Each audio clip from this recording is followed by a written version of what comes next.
I am super excited to finally be able to talk about this.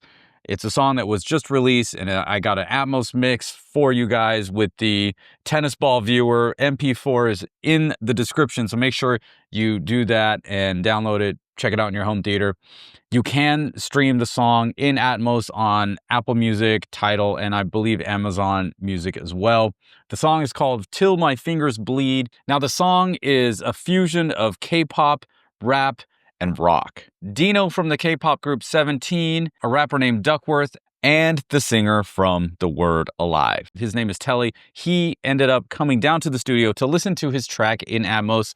And I'm in the studio with Telle. He's one of the vocalists for the song Til My Fingers Bleed, which is the esports anthem for the year. Is that right? Yes, it is. Yeah. This feels like, when I was like younger, my dad would just be like playing music and we'd just like listen to music. I feel like Atmos retains that core of just really taking time to just listen to a song rather than be distracted by a ton of stuff. Like, you're not going to come to an Atmos studio and you're like on your phone or you're doing this. It really like takes up all of you're immersed in the music. Yeah. Right? You're very present with the song, which is awesome. I think hearing a song like ours that has like a lot of percussive elements, blending, there's hip hop, the K-pop side, rock, like blending genres and being able to hear those genres represented easier through Atmos, like picking them apart, and you can separate like, this is what they're doing with the stuff that feels like rock, and this is how the space sounds between those moments, and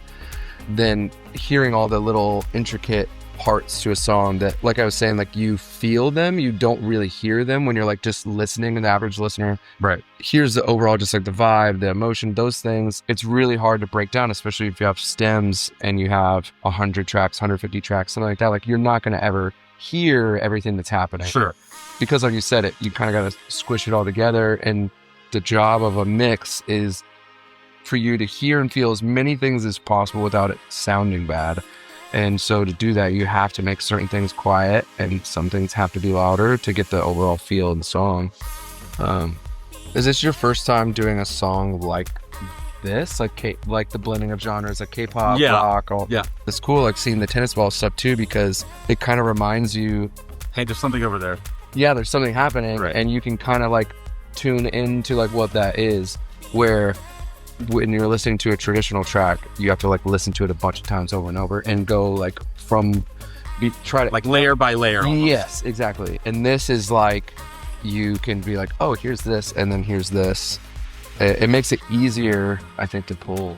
Yeah, it just feels kind of like cascading sound, where you get this, instead of something dissipating or like feeling like it's getting reverbed out or pushed out, it doesn't push it out, it just puts it in a place where you can hear it almost separately rather than competing with it. Right, and that's the cool part about having more speakers to put sounds in, because that's exactly it. They're not competing for the sonic space, whatever you want to call it. Yeah, I can see how you could just spend like hours and days diving into one song and what does it sound like if I do this? What does it sound like if I do this? Yeah, I'm very excited about this because this is like an amazing opportunity. The song's already got like 1.7 million streams, and I'm filming this like Saturday evening, so I don't even know what it's gonna be like. It hasn't even been out for 1 week yet. By the way, everyone, this is the last day to get the Spatial Audio Calibration Toolkit at 20% off, along with Magic Beans at $100 off.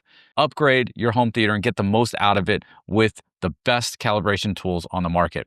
And I also want to give a big shout out to everyone that's purchased any of these things. If you watch my videos, if you're a patron, bless you. Thank you so much.